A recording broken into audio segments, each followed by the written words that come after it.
Topesi Nzambe merci. Tozotanga Bible, tozoleka na kati na Mateya.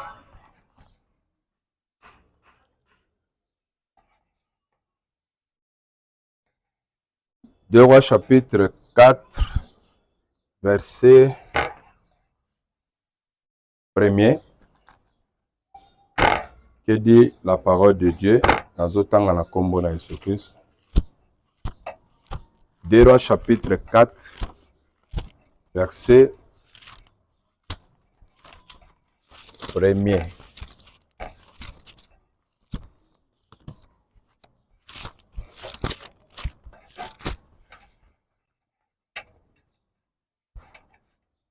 Une femme d'entre les femmes des fils des prophètes cria à Élisée en disant: ton serviteur, mon mari est mort.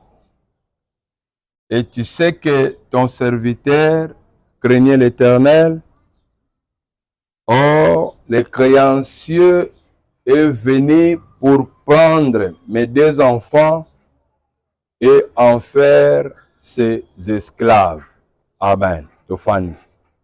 Kolo Yesu apambola yo.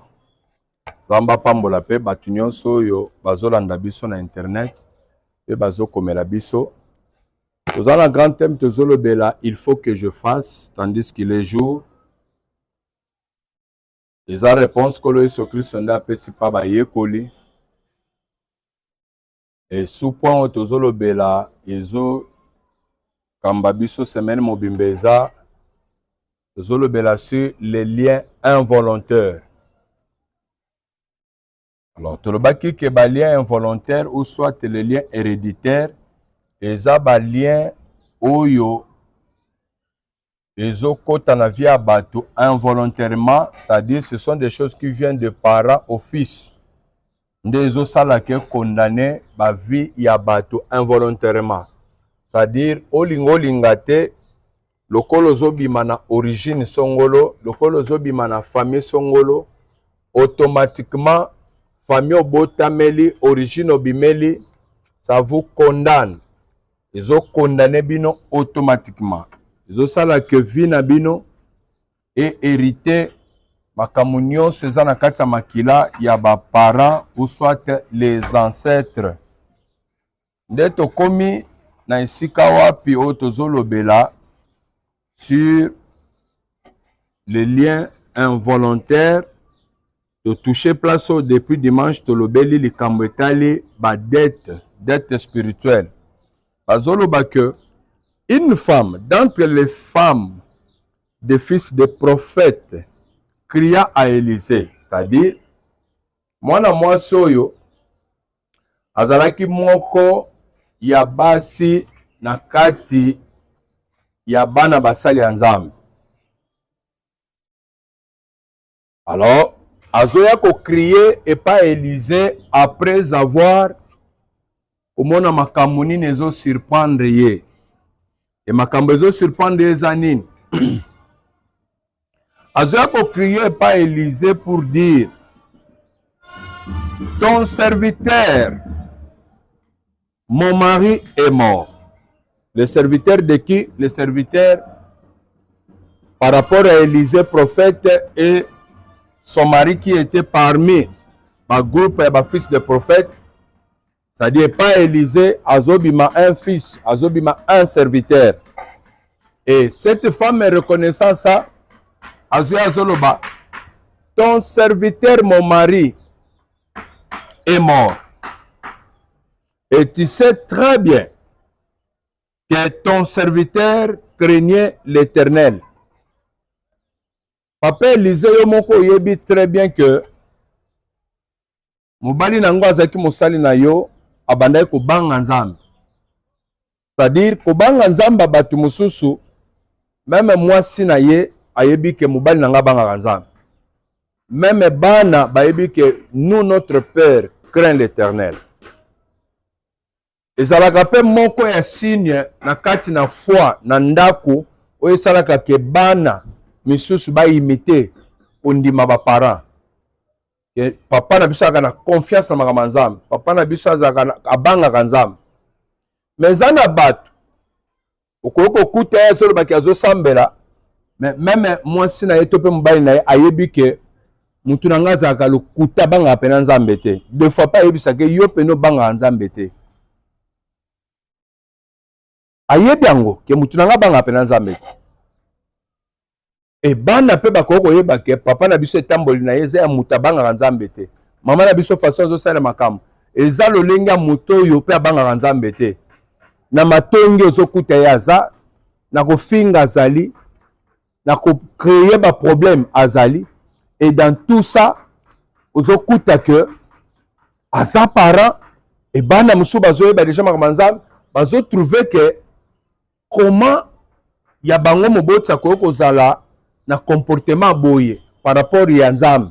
C'est-à-dire eza na bana bayebi ke ba parent babangaka nzambe, ba parent pe oyo biso babanga na bango nzambe te. C'est-à-dire il y a des fois na ba foyer suite à comportement pe ba parent bana musu pe bakolinga nzambe te.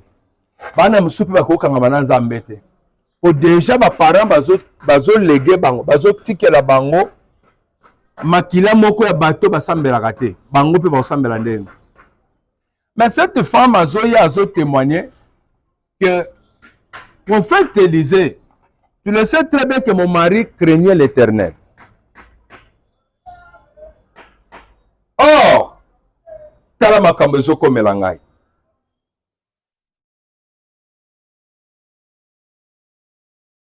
Le créancier est venu pour prendre mes deux enfants et en faire ses esclaves.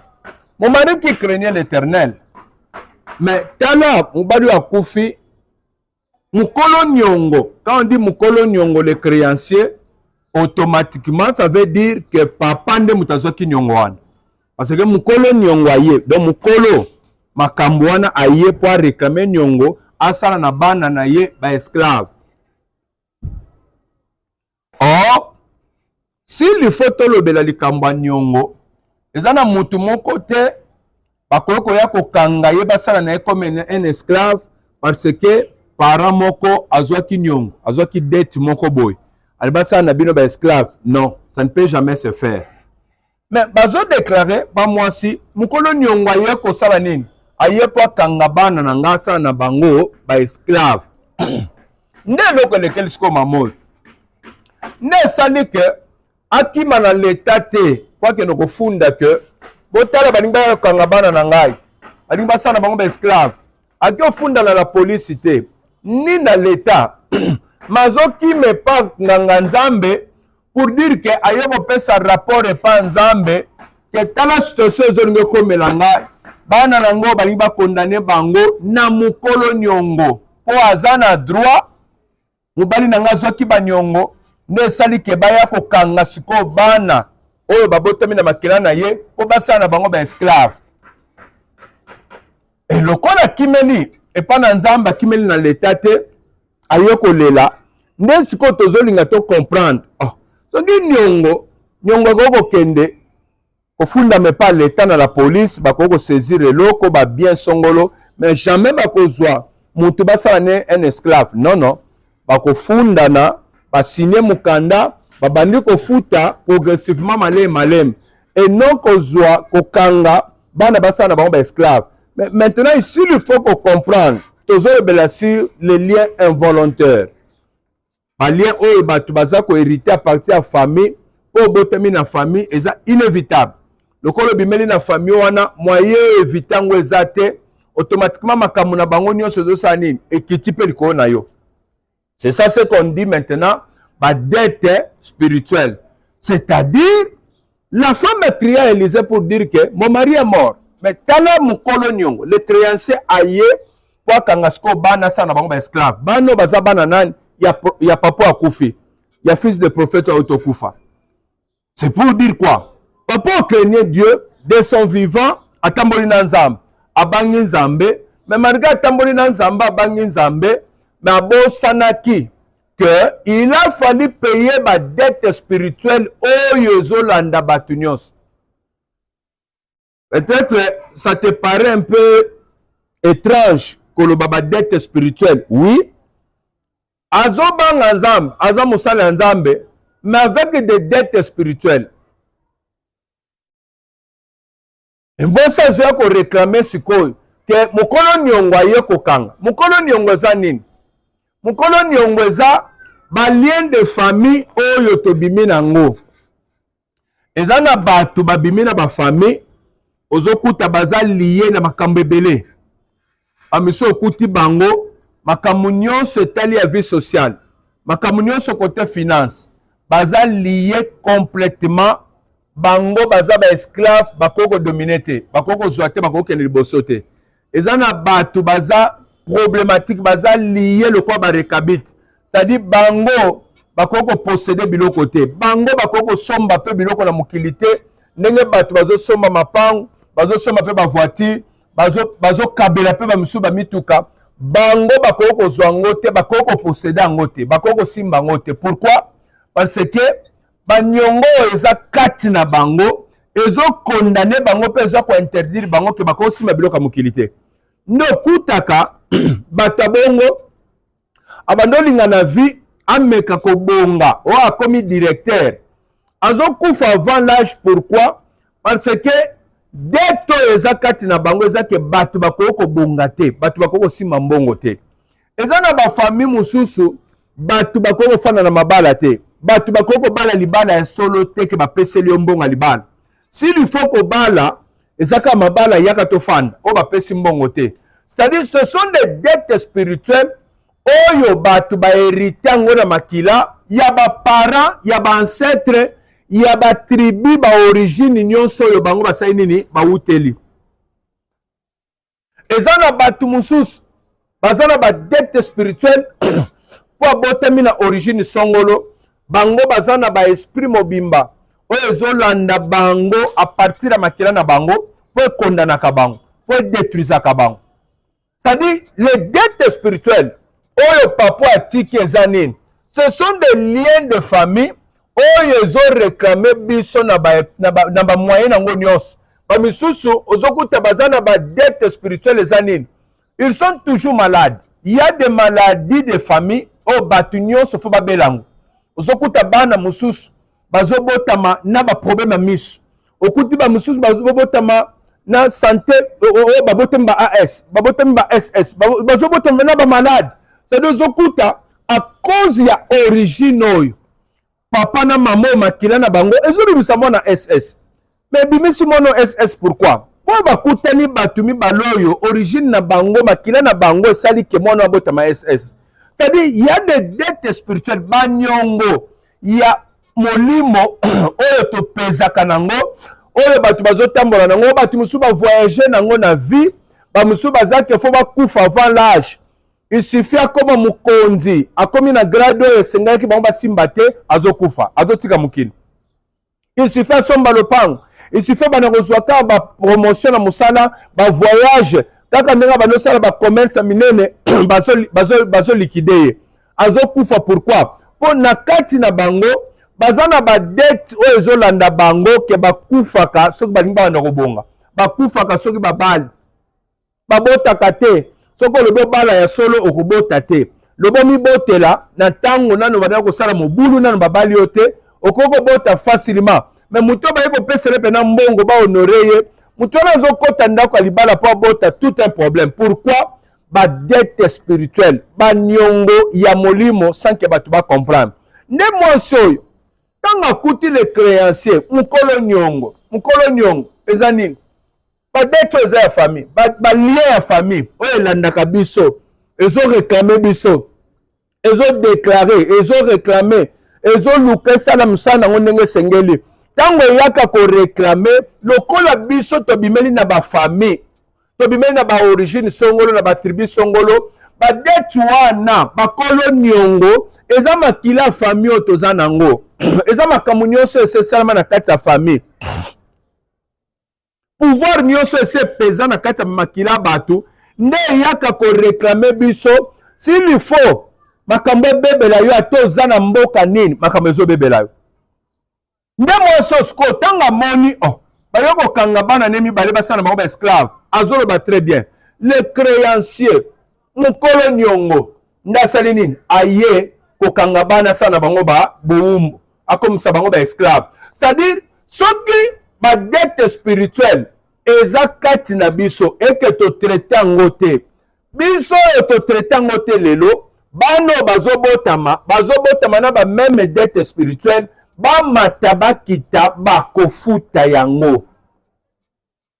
Soki eza fo asala kindumba na libala po bafamille basala makambo bongo akosala kindumba na libala même na moto okuti yakanaki te. Pourquoi? Parce que spirituellement dette moko eza oyo bolukela solution te oyo eza expie te lokola bolukela ngo solution te bolukela ngo délivrance te moment nyonso toko réclamer ke nyongo wana il faut futa s'il faut kufa okoki kokufa ta na mbetu oyo lali ya pongi baye kokutoka oso kufi.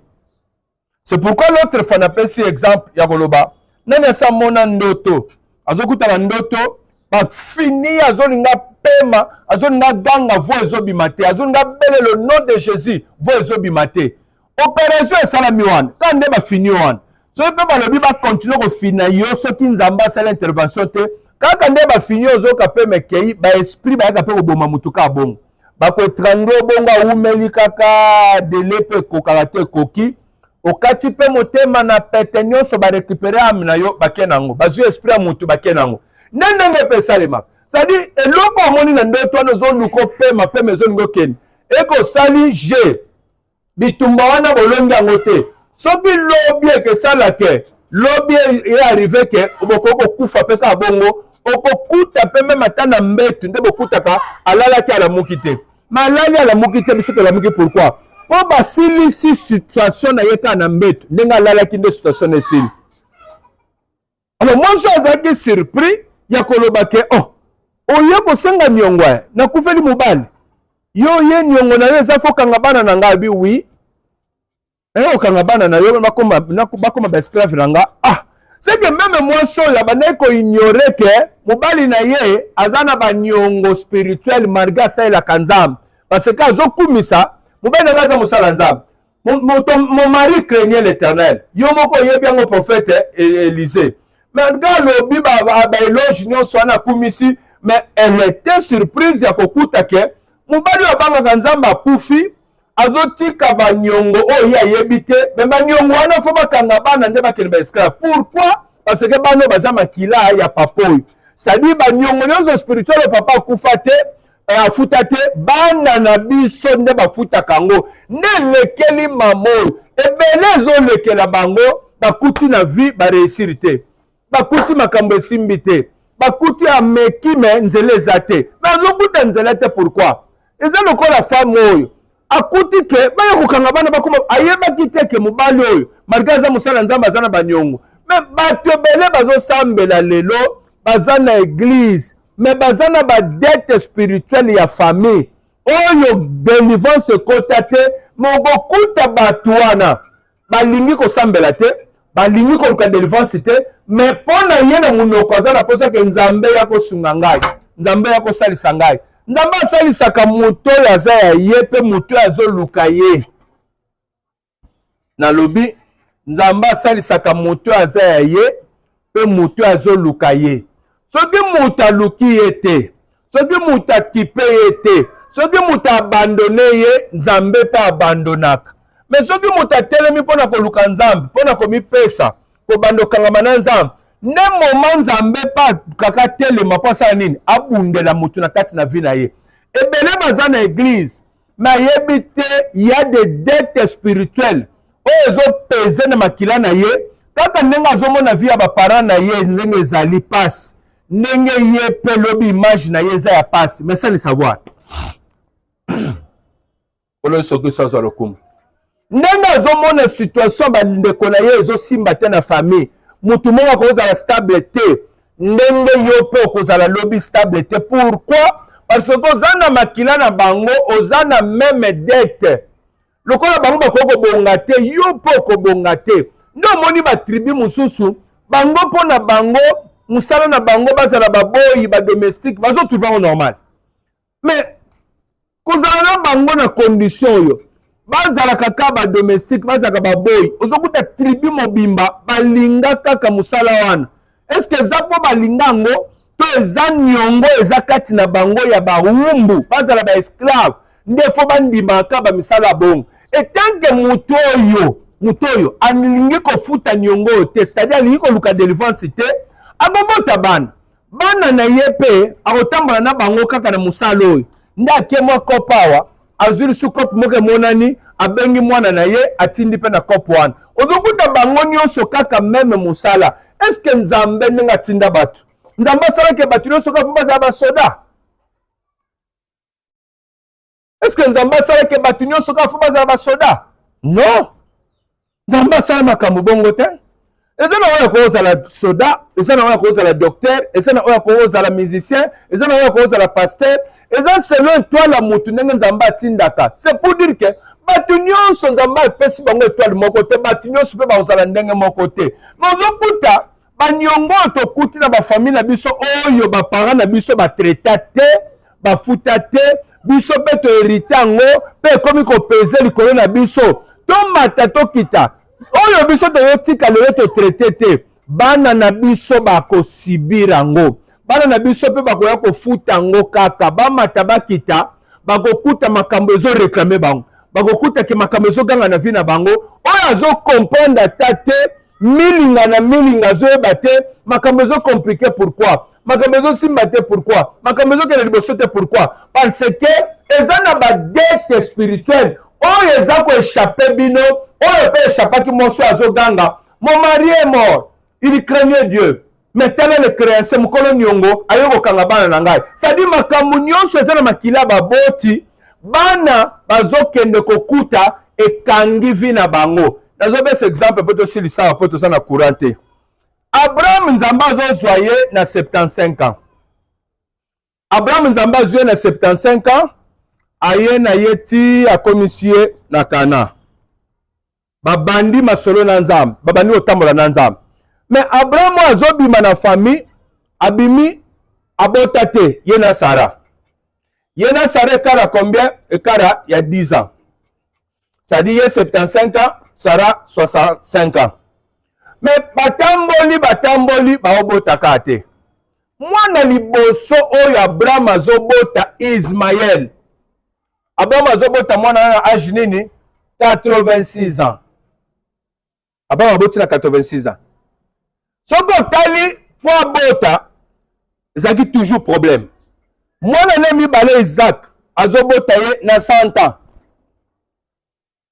ndaye kobota isaac soki otali siko isaac oyo mpe baboti oyo isaac oyo mpo abota ye mpe ilafali asa nini aluka nzambe soki alukaki nzambe te meme mpo abota nga ozala problème tozotanga tozozwa genèse chapitre 17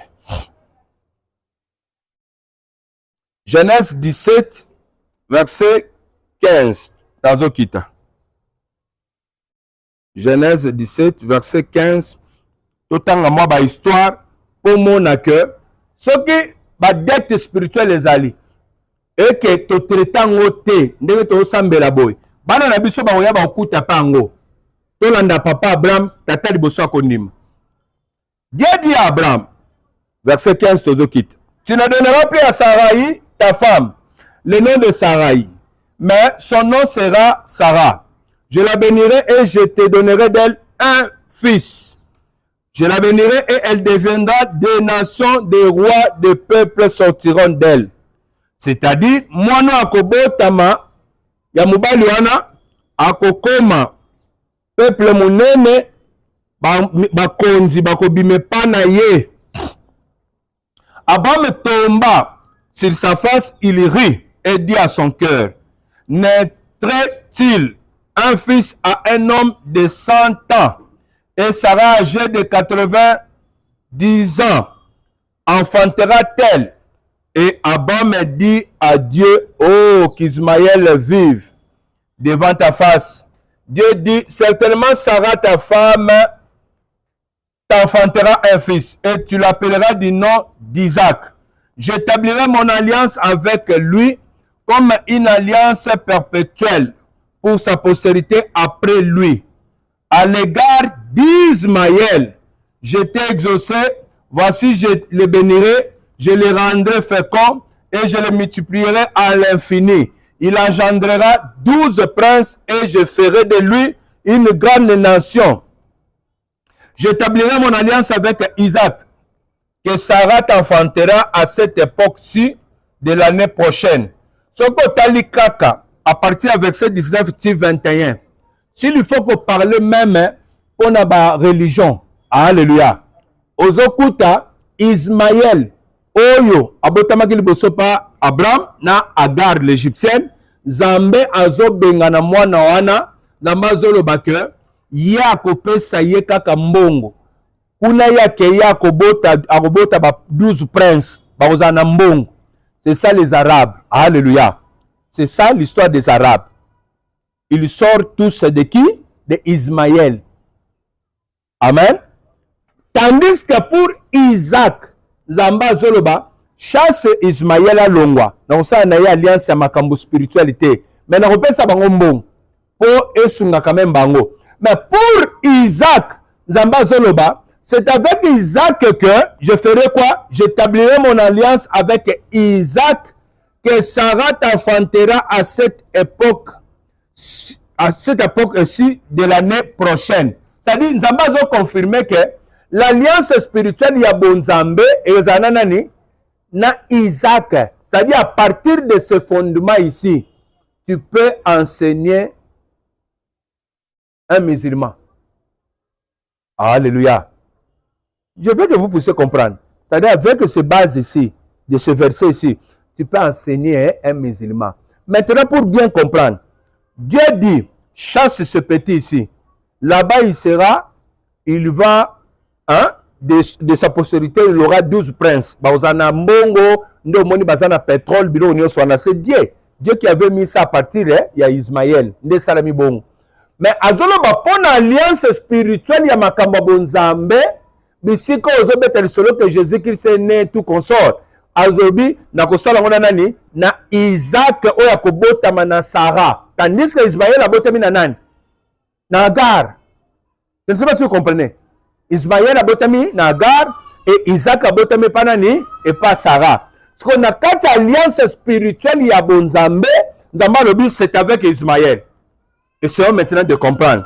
Si l'alliance spirituelle il y a Makamanzambe, il y a Kosambeleza pas Ismaël. C'est quoi Isaac a accueilli?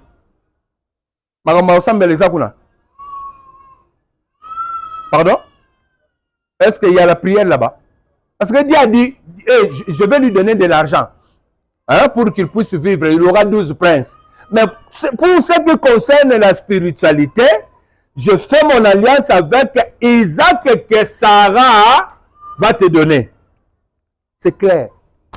Donc même si vous prenez leur Bible, vous allez déjà, vous prenez seulement les bases.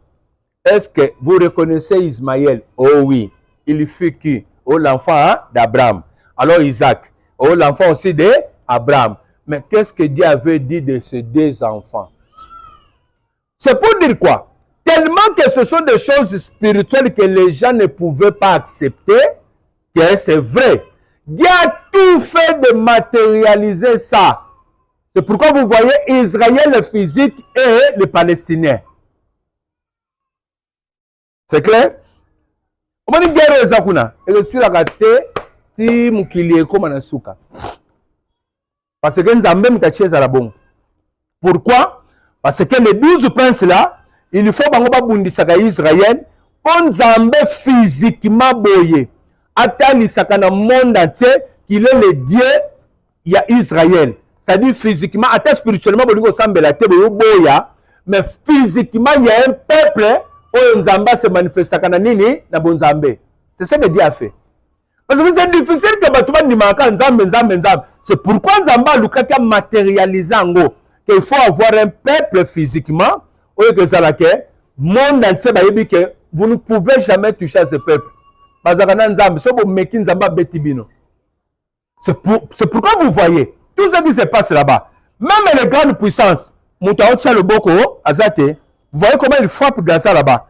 Pour ma belle, Nzamba pesa bangango, même les Libanais, les Libanais, et Zama belle, pesa Israël.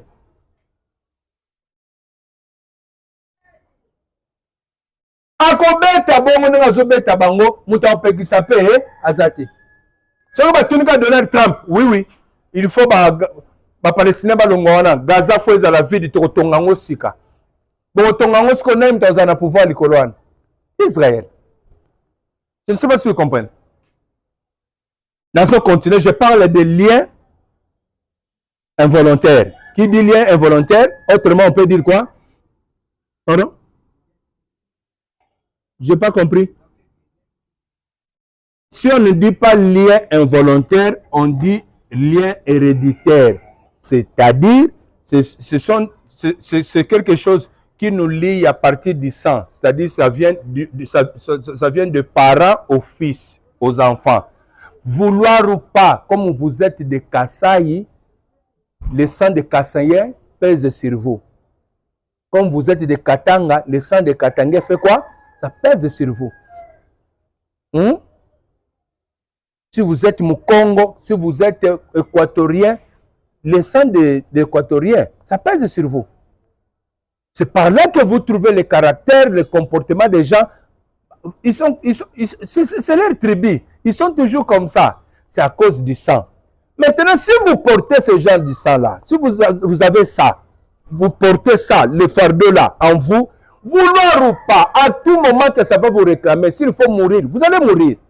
C'est par là que je prêche sur les dettes spirituelles. Vouloir ou pas, papa. S'il faut divorcer, on va divorcer. Tu peux te retrouver au Tikina Libala, tu ne comprends pas. Le diable a commencé à faire la basi. Mais si on a une famille, on a coupé la moisse, on pas coupé le moisse, on a coupé le moisse. C'est-à-dire, il y a bino, dette spirituelle, et il y a que la bino Libala, basi basala nini, bakufak. Les dettes spirituelles. J'établirai mon alliance avec Isaac, que Sarah t'enfantera à cette époque-ci de l'année prochaine. Lorsqu'il y achevait de lui parler, Dieu s'éleva au-dessus d'Abraham. Abraham prit Ismaël, son fils, tout ce qui était né dans sa maison et tout ce qu'il avait acquis à prix d'argent, tout le mal parmi les gens de la maison d'Abraham, et il les circoncit ce même jour, selon l'ordre que Dieu lui avait donné.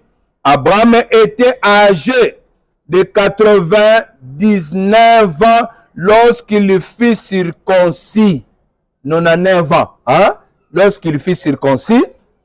Ismaël, son fils, était âgé de 13 ans lorsqu'il fut circoncis. Si Abraham avait 99 ans, Ismaël, son premier fils, avait quoi? 13 ans. 99 moins 13, c'est combien? 86. C'est-à-dire, Abraham azobota, moi na liboso Ismaël na âge nini 86 ans. Parce que lorsqu'il s'est croisé avec Dieu, il avait 75 ans. Il était stérile, lui et sa femme, Sarah. Sarah avait 75 ans, lui 65 ans, lui 75 ans. Bazali ba stérile. Mais tant que nous avons la marche dans Zambé, moi na liboso azobota Ismaël à quel âge? 86 ans. Ok?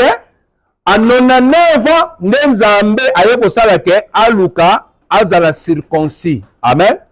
Et à l'âge de 100 ans, Ndesikoyo bazobala, bazobota mwana nini Ismaël et Isaac. Parce que Nzambe a fait une promesse que l'année prochaine, vous avez déjà na moine. Donc bazokokisa 100 ans et Sarah zokokisa 90 ans, nde basimbisko Ismaël na maboko. Voyons maintenant les dettes spirituelles dont je parle. Abraham azobota na 86 ans. Ok? Il est sorti de sa famille. Bakutani na Nzambe, il avait 75 ans. Ayekobota na 86 ans. L'autre fois, on avait vu comment les ancêtres d'Abraham, avant leur père Terach, babane obota na ajini. Ba ancêtre Abraham, babota na ajini. 29 ans, 30 ans, 31 ans. Arrivé à Terach, père d'Abraham, Terach, père d'Abraham, azobota na ajini 70 ans. Parce que vous ne voulez pas écrire. Parce que vous ne voulez pas écrire. Terach, père d'Abraham, a Robota na âge nini 70 ans. Tandis que ses ancêtres, Baboti na 28 ans, 29 ans, lui-même et son grand-père, Aboti na 30 ans, sur 31 ans. Lui, Terach, papa d'Abraham. Maintenant, lui, Terach, a Robota à l'âge de quoi? De 70 ans. Et lorsqu'on a essayé de suivre la vie de Terach, on a trouvé que Terach a bandé kosalela banzamba bikeko. Alléluia. Tandis que ses ancêtres bauti na sem babotami bazokita sem azana bénédiction ya musala nzambe na makambo nzambe. Parce que Terach ya ye na tana ye ake kosalela bonganga. Tanga zosalela bonganga nda boti ba Abraham. Pour dire que spirituellement déjà qui bango parce que comme na ba dette spirituelle il y a Satan sans le savoir. Alors azobota Abraham à l'âge de 70 ans et Abraham po bota mwana na liboso Abraham aboti na 86 ans. Deuxième mwana na ye azobota na âge nini 70 ans. Voyons pardon 100 ans. Voyons maintenant mwana oyo Abraham azobota on a Isaac. Hein? Isaac qui est pas boti na âge nini. To landa bien. Pour papa na zaki na problème de stérilité. C'est ça non? Maintenant lui aussi problème ni comme lié. C'est par là que nous disons les dettes spirituelles. Pour ça l'autre zobeta lisolo na makambo na zoloba. Okoko sala fier, okoko boudé, okoko boya ko sambela. O mato kita. C'est ça la réalité. Vouloir ou pas, c'est ça la réalité. Yango nem tozo lié bat. Yango nem zo kanga bat. Si vous écoutez une église, ils ont un message à côté à Makambo pour votre délivrance. Boko bete li solo Yesu, Yesu, bobeti maboko boku misi. Yesu ya louange azalaka. Yesu adoration azalaka. Mais Yesu paye délivrance azalaka. Ce qui botti attention te la délivrance. Boko zala bo belela Yesu, bozana Yesu, mais bozo kufela, bozo bungisa, bozo lela. Pourquoi? Pour m'occuper te makama délivrance pour na vie na bino na bana na bino. Genèse chapitre 25, tout si ça. Genèse chapitre 25.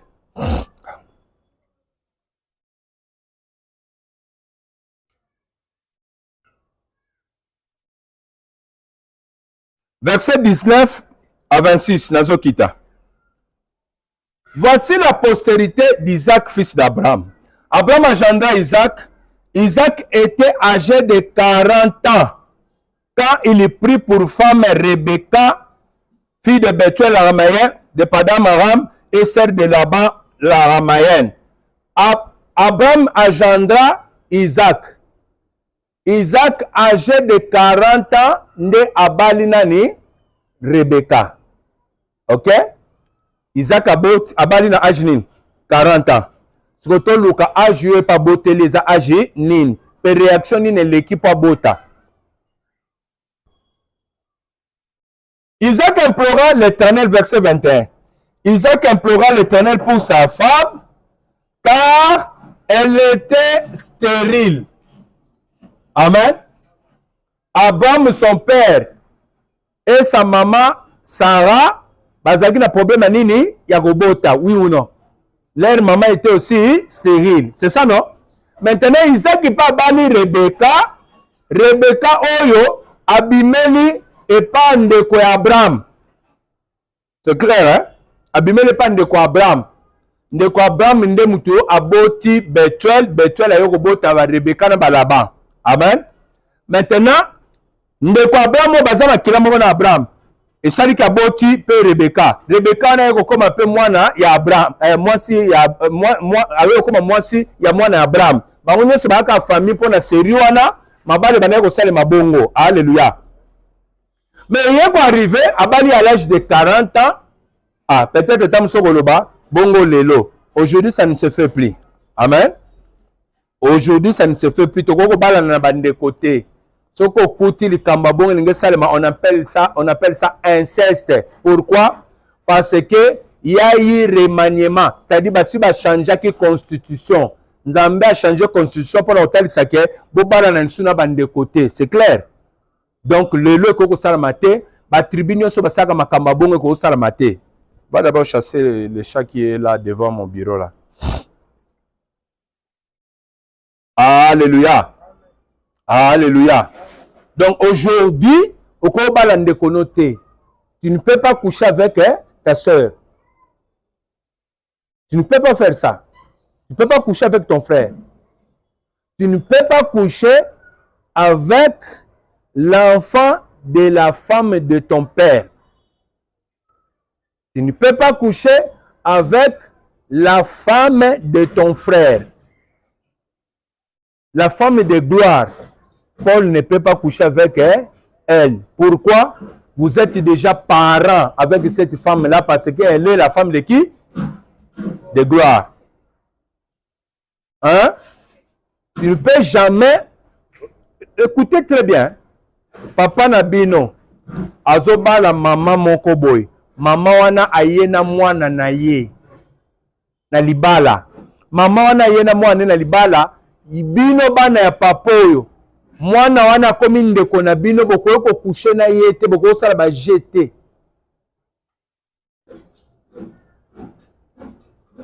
C'est clair. C'est clair.